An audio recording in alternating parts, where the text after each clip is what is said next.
할렐루야.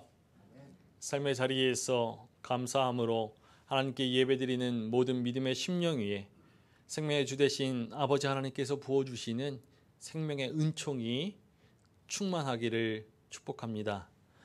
오늘 우리가 읽은 본문의 말씀은 지난 창조절 넷째 주일에 9월 마지막 주일에 그의 나라를 구하라 라는 그 제목으로 살펴본 누가복음 본문의 그 앞선 말씀이지요.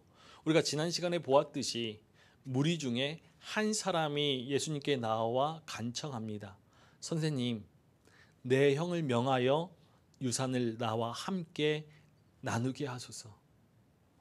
부모님에게 물려받은 유산이 있는데 형과 그 유산을 분배하는 가정 가운데 생긴 문제를 원만하게 해결할 수 있도록 중재해달라고 요청하고 있죠. 이 사람이 예수님께 이 유산 분배 중재를 부탁드린 이유는 당시 시대의 관습에서 기인합니다. 율법에 의하면은 유산은 장자가 두 몫을 받고 다른 형제들은 균등하게 받게 되어 있습니다. 그런데 이 사람의 요청을 보아 그 형제들 사이에 이 율법이 지켜지지 않은 것 같습니다. 형이 부모님의 유산을 독차지했거나 아니면 형제들의 몫을 제대로 분배하지 않았던 모양이지요.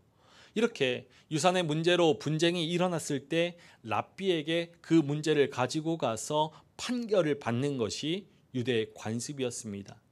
이 사람은 예수님을 훌륭한 랍비로 생각해서 유산 분배의 문제를 공정하게 해결해 주십사 찾아온 것이죠. 그런데 이 사람의 요청에 예수님의 답변에서 매서움이 느껴집니다. 우리 누가복음 12장 14절의 말씀을 함께 읽어보겠습니다. 이르시되 이 사람아 누가 나를 너희의 재판장이나 물건 나누는 자로 세웠느냐 하시고, 예수님은 랍비와 같은 그런 재판장, 물건을 나누는 자가 아니라라고 말씀하시죠. 사회적으로 종교적으로 존경받는 사람이 마땅히 해줄 수 있는 일이지만 예수님은 이 같은 일을 풀어주시기 위해서 오신 것 아닙니다. 예수님은 죄와 사망의 종노릇하는 그 시대를 종식시키고 의와 은총이 왕노릇하는 그 시대를 가져오기 위해서 이 땅에 오셨죠. 죄인을 구원하시기 위해서 오셨습니다. 오늘 우리가 읽은 본문의 말씀에 앞서서 예수님은 무리 수만 명이 모인 중에서 제자들에게 말씀하셨습니다.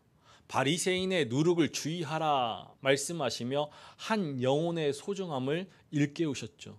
이렇게 중요한 말씀을 하고 있는 중에 한 사람이 나와서 유산 분배 중재를 요청하니 매섭게 말씀하실 만한 것이죠.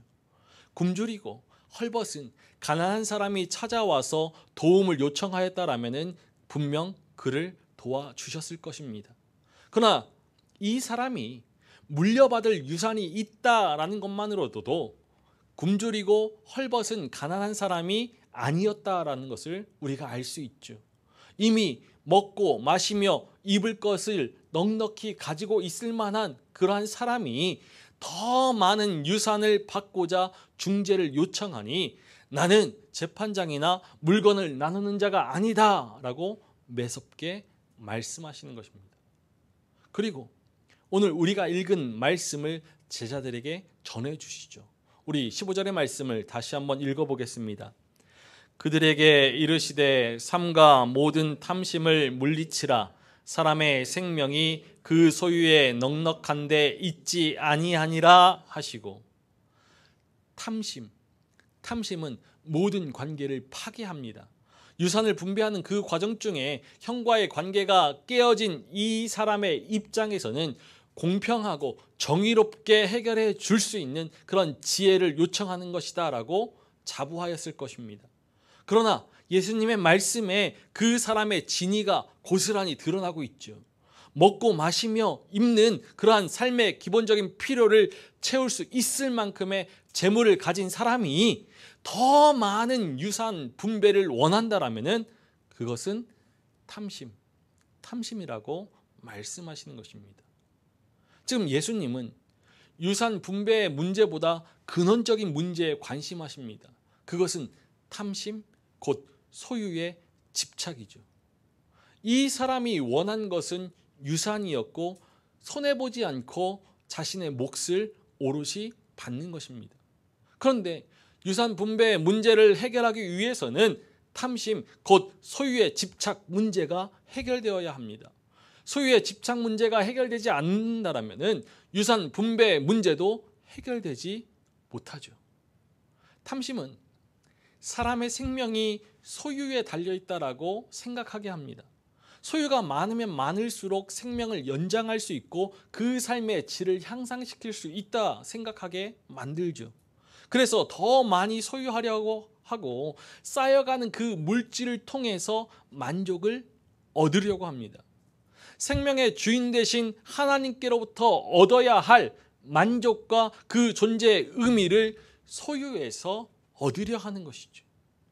예수님은 삼가 모든 탐심을 물리치라 라고 명령하셨습니다.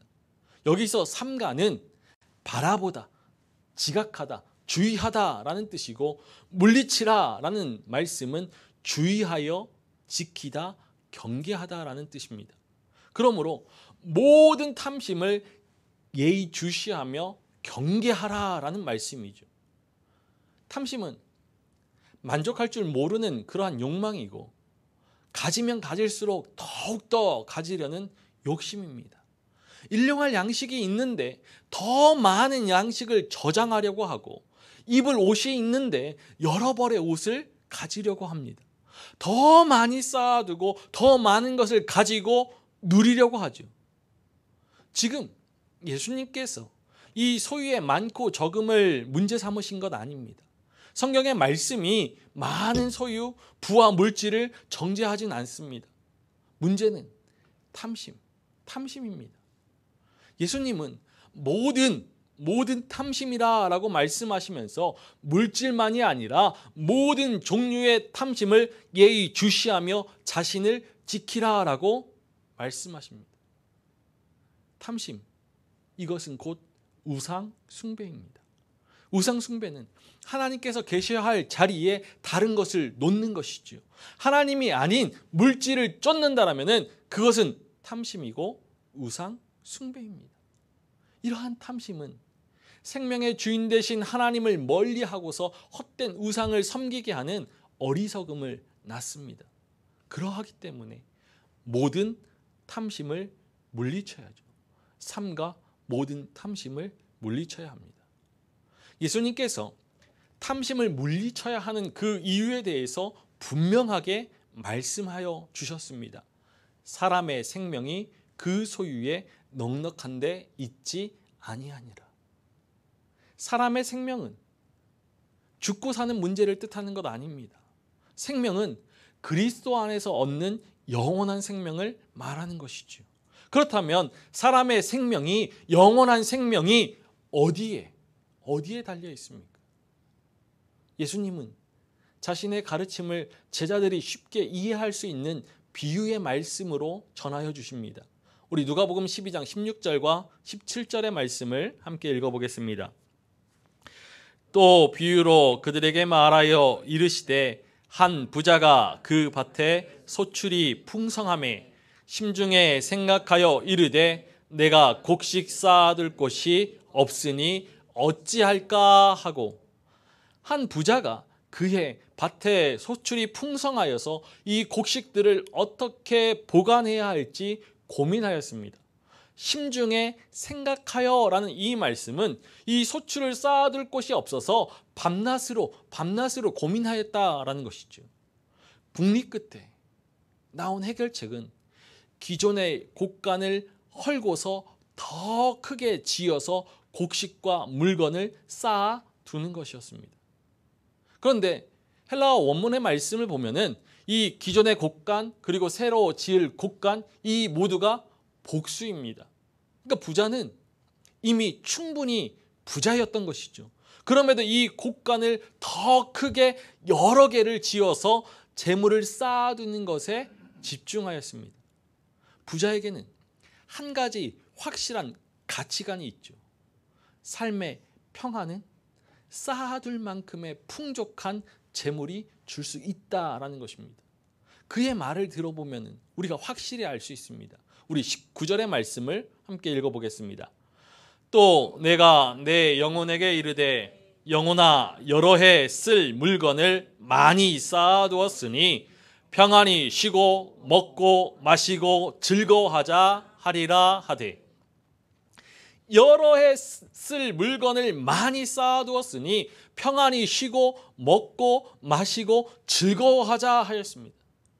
이 말은 자신의 영혼을 향한 말이죠. 영혼아, 너는 평안히 쉬라. 너는 먹으라. 너는 마시라. 너는 즐거워하라 하는 것입니다. 원문의 말씀을 보면은 먹고 마시는 것, 이것은 과거 명령형으로 기록되어져 있고, 그리고 쉬고 즐거워하는 것은 현재 명령형으로 기록되어져 있습니다. 그러니까 먹고 마시는 것, 이것은 당장 지금 그렇게 하자라는 것이고, 쉬고 즐거워하는 것, 이것은 앞으로 계속해서 그렇게 하자는 것입니다. 소출을 풍성하게 거둔 부자는 이제 평안히 쉬면서 인생을 누리고 즐거워하려 하였죠. 그런데 평안히 쉬고 먹고 마시고 즐거워하자라는 이 말 속에서 부자의 영혼에 가득한 불안을 엿볼 수 있습니다. 불안은 자신의 삶에 대해서 자신할 수 없는 그런 초조함에서 비롯되죠. 그리고 생명을 책임지시고 돌보시는 하나님을 신뢰하지 못하기 때문에 일어나는 것입니다. 부자의 먹고 마시는 것, 그것은 그저 육신을 위한 먹고 마시는 것에 지나지 않습니다. 그리고 쉬고 즐거워하는 것, 이것은 방탕과 사치의 쾌락에 지나지 않죠. 이미 많은 것을 가진 부자가 많은 소출을 얻었습니다. 이 많은 소출을 어떻게 사용할지 고민한 것이 아니라 어떻게 쌓아둘지 밤낮으로 고민하였죠. 곳간에 더 많이 쌓아둘 생각에 기뻐하고 즐거워하였습니다. 만약 다음 해에도 더 많은 소출을 얻는다라면 그것 역시도 곳간에 쌓아두려고 하였을 테죠. 소출을 많이 쌓아 재물을 늘리는 것만이 부자의 기쁨이고 즐거움이었습니다. 이 같은 부자의 생각에 예수님께서 일침을 가하십니다. 우리 20절의 말씀을 함께 읽어보겠습니다. 하나님은 이르시되 어리석은 자여 오늘 밤에 내 영혼을 도로 찾으리니 그러면 내 준비한 것이 누구의 것이 되겠느냐 하셨으니, 하나님께서 부자를 어리석은 자로 부르십니다. 그런데 곰곰이 생각해 보면은 이 부자가 어리석은 일을 한 것 없어 보이죠. 열심히 일을 했고 많은 소출을 얻었습니다. 부자가 일한 만큼 얻은 그 소출은 모두가 부자의 것이고, 모든 소출을 자신의 생각과 의지대로 사용하는 것, 그것은 당연한 일입니다. 소출이 많은 만큼 곳간을 늘려서 내일을 위해 쌓아두는 것 또한 지혜로운 일이죠. 그런데 어리석은 자라고 하십니다. 어리석다라는 것, 그것은 일반적으로 지각이 없다라는 뜻이기도 하지만 신앙적으로는 하나님을 거역하는 것입니다. 구약의 말씀에서 어리석은 자는 하나님을 인정하지 않고 자신의 뜻대로 살아가는 사람, 그 사람이 어리석은 자이죠. 부자는 하나님께서 모든 것의 주인이신 것을 알지 못했습니다. 소출도 인생의 시간도 하나님께 속한 것인 줄을 알지 못하고 자신의 뜻대로 할 수 있을 줄 알았죠. 그래서 평안히 쉬고 먹고 마시고 즐거워하자 하였던 것입니다. 부자는 그의 삶이 유한하다는 것을 깨닫지 못했습니다. 그리고 재물을 곳간에만 쌓아둘 뿐 낡지 아니하는 배낭을 만들지 못하고 하늘에 다함이 없는 보물로 쌓아두지 못하였죠. 결국 하나님께서 그날 밤에 그의 영혼을 도로 찾으시니 그가 쌓아둔 재물은 결국 다른 사람의 몫이 되어버렸습니다. 부자는 재물을 쌓아두고서 평안한 삶을 꿈꾸었을 테지만 그 삶에 찾아온 것은 죽음이었고 그가 쌓아둔 모든 재물들은 헛되고 헛된 것이 되어버렸죠. 우리 21절의 말씀을 읽어보겠습니다. 자기를 위하여 재물을 쌓아두고 하나님께 대하여 부유하지 못한 자가 이와 같으니라. 부자가 가진 재물과 인생의 모든 것은 하나님께서 주신 기회였습니다. 그러나 부자는 이 모든 것을 오직 자기를 위하여 사용하였죠. 이 비유의 말씀에 계속해서 반복되는 표현이 나입니다. 내가, 내 곡간, 내 모든 곡식과 물건, 내 영혼. 부자의 관심은 오로지 자기 자신에게만 쏠려 있었죠. 단 한 번도 다른 사람에게 관심을 보이지 않았습니다. 더욱이 하나님께 드리거나 하나님의 뜻을 이루는 일에도 사용한 것이 없습니다. 부자는 소출을 풍성히 거둘 수 있었던 근원적인 이유에 대해서 생각할 수 있어야 했습니다.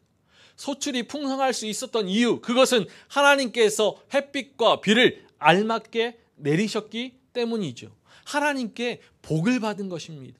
하나님의 복을 받았다라면 그 복을 혼자서 향유하는 것이 아니라 하나님의 뜻대로 사용해야 했습니다.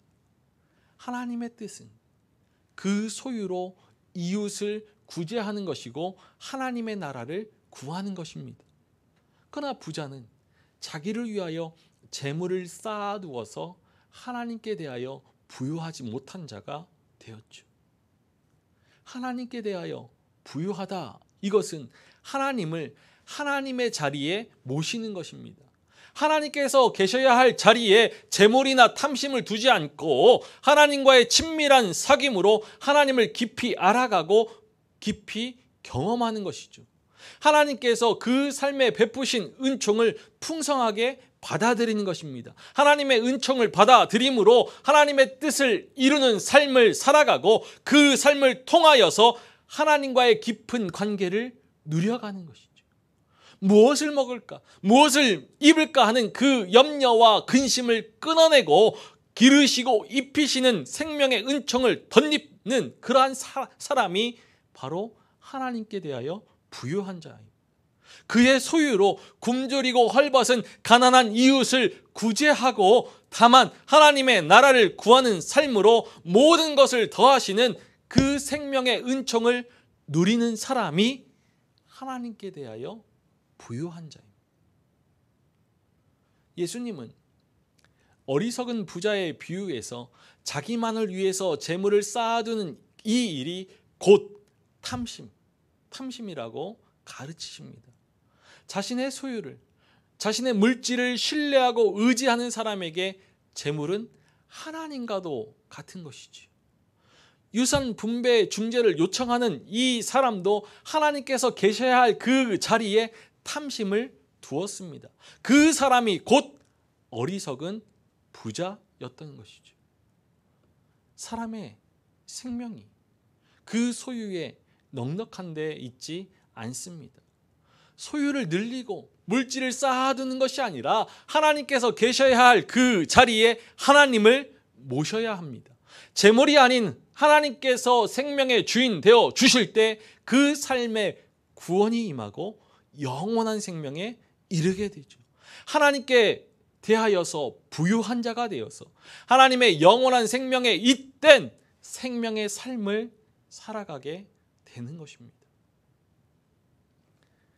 누가복음에는 다른 복음서와는 달리 유독 부자와 가난한 사람들의 이야기가 많이 기록되어져 있습니다. 우리가 보았듯이 12장에는 어리석은 부자의 이야기가 있고 16장에는 지옥에 간 부자와 천국에 간 나사로 이야기가 있습니다. 그리고 19장에는 삭개오 이야기가 있죠. 우리가 비유해서 보았듯이 누가복음에서 부자는 어리석은 자입니다. 부자는 하나님의 마음이 어디에 있는지, 하나님께서 원하시는 것이 무엇인지 알지 못하였습니다.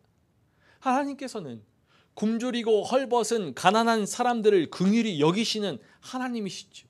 부자는 하나님의 마음이 향하고 있는 가난한 사람들을 보지 못하고 그 아픔을 헤아리지 못합니다. 자신의 곳간을 채울 궁리만 하고 평안히 쉬고 먹고 마시고 즐거워하자 할 뿐이었죠. 탐심이 어리석은 것은 재물을, 물질을 인생의 목적으로 삼게 하기 때문입니다. 이 탐심을 물리치지 못하면은 재물에 집중하면서 물질에 집중하면서 살아갈 수밖에 없죠. 탐심에 사로잡힌 그 사람의 마음에는 하나님을 모실 만한 자리가 없습니다. 탐심은 하나님을 망각하게 하는 죄이고 우상 숭배이죠. 그래서 예수님께서 말씀하셨습니다. 우리 누가복음 18장 25절의 말씀을 읽어보겠습니다. 낙타가 바늘기로 들어가는 것이 부자가 하나님의 나라에 들어가는 것보다 쉬우니라 하시니. 삭개오도 자신의 곳간을 풍성하고도 넘칠 만큼 그렇게 채우기에 여념이 없었던 인물입니다. 그러나 여리고성을 지나가시는 예수님을 뵙기 위하여서 뽕나무 위에 올라갔고 자신의 이름을 부르시는 예수님을 영접하였죠. 그리고 삭개오는 큰 결단을 하였습니다. 우리 누가복음 19장 8절의 말씀을 함께 읽어보겠습니다. 삭개오가 서서 주께 여짜오되 주여 보시옵소서, 내 소유의 절반을 가난한 자들에게 주겠사오며 만일 누구의 것을 속여 빼앗은 일이 있으면 내 갑절이나 갚겠나이다. 예수님께서 선포하시죠. 오늘 구원이 이 집에 이르렀으니. 구원이 이 집에 이르렀으니. 구원이 임한 삭개오의 삶이 어떻게 변화하였는지 성경의 말씀은 전해주고 있지는 않습니다. 그러나 그 결단과 함께 예수님의 구원 선포의 힘을 입어서 이전과는 다른 삶을 분명 살아갔을 것입니다. 자신의 곳간을 열어서 소유의 절반을 구제하는 일에 사용하였고 속여 빼앗은 재물에 대하여서 4배로 갚았을 것이죠. 예수 그리스도를 만나 변화된 삭개오의 삶이 낡아지지 아니하는 배낭을 만들고 하늘에 다함이 없는 보물을 쌓아두는 하나님의 나라를 구하는 믿음의 삶이었습니다. 우리는 재물에 관한 가치관을, 우리의 인식을 새롭게 해야 합니다. 재물을 자신의 것만이라고 여기는 그러한 자세와 태도는 옳지 않죠.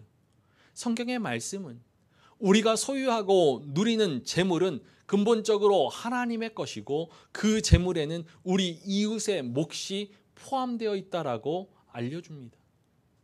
이 땅에 오신 하나님의 아들 예수님을 그리스도로 주로 고백하는 것은 예수 그리스도를 인생의 주인으로 섬기겠다라는 선언입니다. 예수 그리스도를 영접하여서 믿음으로 의롭다함을 받는 그 순간부터 우리의 삶의 모든 것은 하나님께로부터 온 것임을 고백하게 되죠. 우리의 생명에서부터 우리가 먹고 마시며 입는 모든 것들이 하나님께로부터 온 것입니다.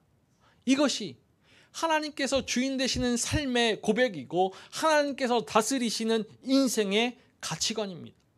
이 고백이 우리 안에 살아 있다라면은 우리의 모든 소유의 주권을 하나님께 드려야 합니다. 우리가 지금 사용하고 누리고 있지만 우리의 모든 것이 우리의 소유가 아니라 하나님의 소유임을 인정해야죠. 그리고 하나님께로부터 받은 모든 것들을 이웃과 함께 누려야 합니다. 우리 자신의 욕망, 탐심을 쫓는 것이 아니라 우리가 가진 부와 물질로 이웃을 구제함으로 다만 하나님의 나라를 구하는 삶을 지향해야 하는 것이죠. 이 같은 믿음의 삶을 살아갈 때 탐심이 우리 안에 틈타지 못할 것입니다. 몇 해 전에 그리고 지금도 사회적으로 반향을 일으키고 있는 다큐멘터리가 있습니다. 그 제목은 어른 김장하입니다.